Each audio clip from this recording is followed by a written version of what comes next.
मुख्यमंत्री देवेंद्र फडणवीस आणि विदर्भातल्या सर्व भाजपा आमदारांचा आज सत्कार होणार आहे। केंद्रीय मंत्री नितीन गडकरींच्या हस्ते आज हा सत्कार सोहळा होईल। नागपुरामध्ये संध्याकाळी आज हा सत्कार सोहळा पार पडणार आहे आणि यामध्ये निवडून आलेले सगळे आमदार त्याचबरोबर जे मंत्री आहेत त्यांचा सत्कार केंद्रीय मंत्री नितीन गडकरी यांच्या हस्ते होईल।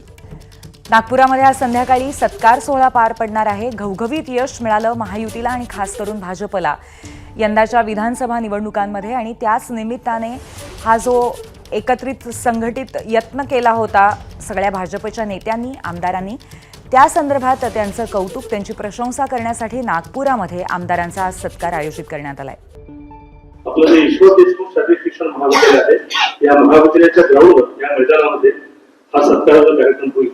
यात मुख्यमंत्री देवेंद्रजी फडणवीस, चंद्रशेखरजी बावनकुळे, आकाशजी फुंडकर, अशोकजी उईके आणि माननीय डॉक्टर पंकज गोयल हे 4 लोकांचा मंत्री म्हणून सत्कार आणि उरलेल्या सगळ्या 33 आमदारांचा हा सत्काराचा कार्यक्रम होईल। एबीपी माझा, उघडा डोळे बघा नीट।